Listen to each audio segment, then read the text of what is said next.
स्वागत है नया इंडिया टीवी के आज प्रोग्राम के पार्ट 2 में। इसमें पर्दे के पीछे की बातों, राजनीति को बताने वाली गपशप है तो हल्ला प्राप्त मुद्दे का, मसले का खुलासा भी।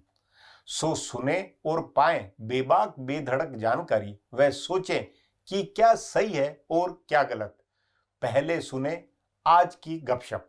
मार्च के आखिर में जब देश में लॉकडाउन शुरू हुआ तब ऐसा लग रहा था कि राजनीति थोड़े समय तक स्थगित रहेगी। एक के बाद एक ऐसी कई घटनाएं हुई थी जिनसे लग रहा था कि पार्टियों के बीच दूरी कम हो रही है। सोनिया गांधी ने चिट्ठी लिखकर सरकार का समर्थन किया तो कांग्रेस के दूसरे बड़े नेता पी चिदम्बरम ने प्रधानमंत्री नरेंद्र मोदी को इस लड़ाई का सेनापति बताया। प्रधानमंत्री ने फोन करके पश्चिम बंगाल के मुख्यमंत्री ममता बनर्जी से बात की और उनकी तारीफ की। फिर प्रधानमंत्री ने सभी पक्षी नेताओं से भी बात की। दिल्ली के मुख्यमंत्री अरविंद केजरीवाल ने आयुष्मान भारत योजना लागू कर दी, पर अब अचानक पार्टियों के बीच का सद्भाव खत्म हो गया है और लड़ाई शुरू हो गई है। एक साथ कई मोर्चे खुल गए हैं। पश्चिम बंगाल में केंद्रीय टीम भेजे जाने को लेकर राज्य सरकार और केंद्र के बीच टकराव हुआ है। उधर महाराष्ट्र के पालघर में 2 साधुओं सहित 3 लोगों की भीड़ द्वारा हत्या किए जाने पर अचानक सांप्रदायिक राजनीति तेज हो गई है और भाजपा के नेता व उनके समर्थक महाराष्ट्र सरकार पर हमला करने लगे हैं। मुस्लिमों के साथ भेदभाव का मुद्दा उठा, जिस पर अंतर्राष्ट्रीय स्तर की राजनीति शुरू हो गई। कांग्रेस के नेता राहुल गांधी ने सद्भाव छोड़कर केंद्र सरकार पर हमला शुरू कर दिया।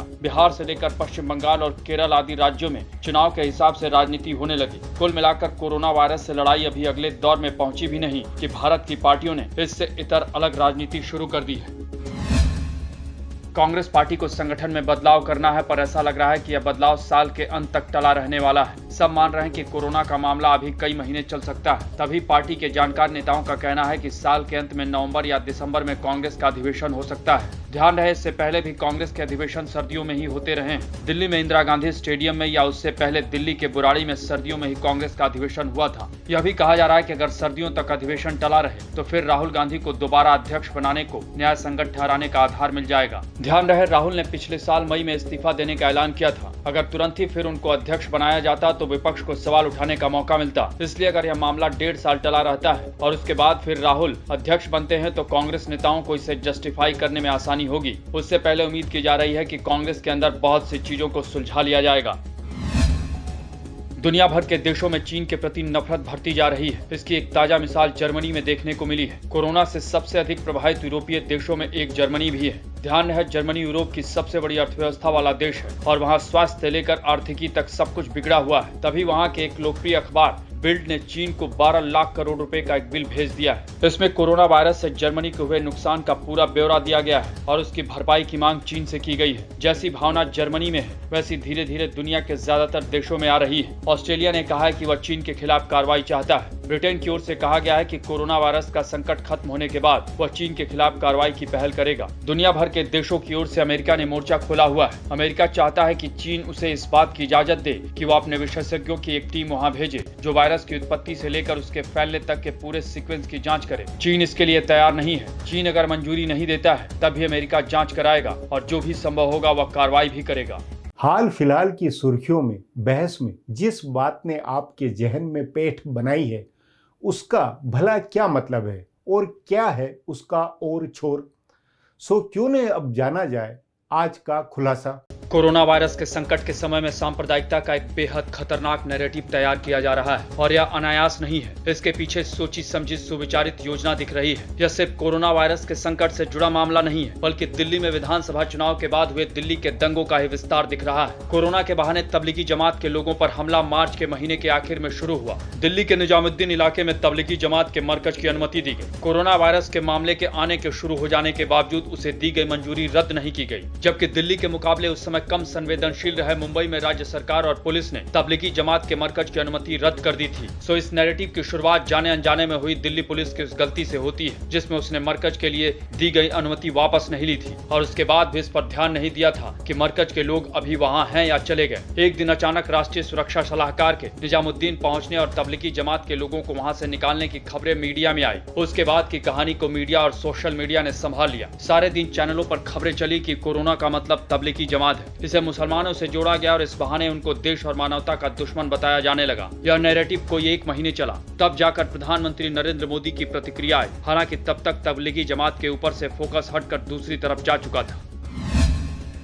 यह सबको पता है कि तबलीगी जमात का मामला ज्यादा नहीं चलेगा, क्योंकि उनसे संक्रमण फैलने की एक सीमा है और जितना अधिकतम संक्रमण हो सकता था वह हो गया, सो उनके ऊपर से फोकस हटना ही था। इस बीच कई ऐसी घटनाएं हुई जो किसी न किसी तरह से इस नैरेटिव को स्थापित करने में सहायक हो। इनमें से 3 का जिक्र जरूरी है। सबसे पहले खबर यह आई कि गुजरात के एक अस्पताल में मुसलमानों के लिए अलग वार्ड बनाया गया है और उन पर कम ध्यान दिया जा रहा है। इसके बाद मशहूर लेखिका और सामाजिक कार्यकर्ता अरुंधति रॉय ने एक विदेशी चैनल को इंटरव्यू दिया, जिसमें उन्होंने कहा कि भारत में सुनियोजित तरीके से मुसलमानों को मारा जा रहा है। तीसरी घटना यह हुई कि अचानक भाजपा के सांसद तेजस्वी सूर्या का एक 5 साल पुराना ट्वीट वायरल हो गया। यह ट्वीट उन्होंने डिलीट कर दिया था, पर पहले से सेव करके रखी गई फोटो वायरल हुई, जिसमें उन्होंने तारिक फतेह के हवाले से दावा किया था कि अरब देशों की 95% महिलाओं को अपने जीवन में कभी भी यौन सुख नहीं हासिल हो पाता है। भारत में किसी भी विमर्श को सांप्रदायिक रूप देने के लिए किसी बड़ी घटना की जरूरत नहीं होती है। ऐसे में यहाँ तो 3 घटनाएं हुई और तबलीगी जमात वाली घटना की पृष्ठभूमि पहले से थी, तो सारा देश इस बहस में उलझ गया। यहाँ तक कि संयुक्त अरब अमीरात के सामाजिक राजनीतिक कार्यकर्ताओं ने सूर्या के ट्वीट पर प्रतिक्रिया दी और वहाँ के भारतीय राजदूत को बात संभालने के लिए प्रधानमंत्री नरेंद्र मोदी की प्रतिक्रिया का सहारा लेना पड़ा। इसके बावजूद ऑर्गेनाइजेशन ऑफ इस्लामिक कॉपरेशन यानी IOC ने भी प्रतिक्रिया दी। तब केंद्रीय मंत्री मुख्तार अब्बास नकवी ने कहा कि भारत में मुसलमानों के हितों और अधिकारों का पूरा ख्याल रखा जाता है और उससे बेहतर जगह उनके लिए और नहीं हो सकती है। सोचे कोरोना के संकट के समय कैसे देश का विमर्श कहां से कहां पहुंच गया। यहाँ से इस विवाद के 2 पहलू खुलते हैं। एक, देश के मशहूर टीवी पत्रकार कमर वहीद नकवी ने ट्वीट किया और कहा कि संयुक्त अरब अमीरात में कोरोना संक्रमण के आधे मामले भारतीयों के, और अगर वहाँ की सरकार ने भेदभाव शुरू कर दिया तो क्या होगा। पता नहीं इस पर सरकार ने जानबूझकर ध्यान नहीं दिया या ऐसे ही अनदेखी कर दी, पर यह बहुत खतरनाक ट्रेंड है। अगर भारत में मुसलमानों के साथ कुछ बुरा होने की सही या गलत खबर आती है तो क्या दुनिया भर के मुस्लिम देश वहाँ रहने वाले भारतीयों के साथ भेदभाव करने लगेंगे, या किसी ईसाई के साथ भारत में बुरा होगा तो दुनिया भर के ईसाई देश वहाँ रहने वाले भारतीयों से भेदभाव करेंगे। आज के भूमंडलीकरण के मौजूदा दौर में इस तरह की किसी बात की कल्पना भी नहीं की जा सकती है। एक तरफ भारत में तबलीगी जमात, बांद्रा की मस्जिद के सामने लोगों के इकट्ठा होने की आधी अधूरी खबर, मुस्लिमों के इलाज में लापरवाही की खबरों के जरिए हिंदू मुस्लिम का नैरेटिव बनाया जा रहा है, तो दूसरी ओर इसमें अंतर्राष्ट्रीय कूटनीति को भी शामिल किया जा रहा है। इसमें शामिल लोगों को यह समझ में नहीं आ रहा है कि कोरोना का संकट तो महीने 2 महीने या 6 महीने साल भर में खत्म हो जाएगा, पर कम्युनल वायरस की जो स्ट्रेन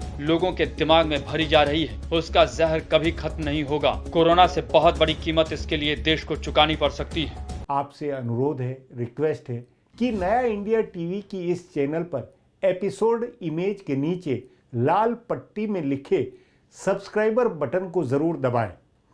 वहां जो घंटी है उसे भी दबाएं ताकि नया एपिसोड अपलोड होते ही आपको सूचना मिले।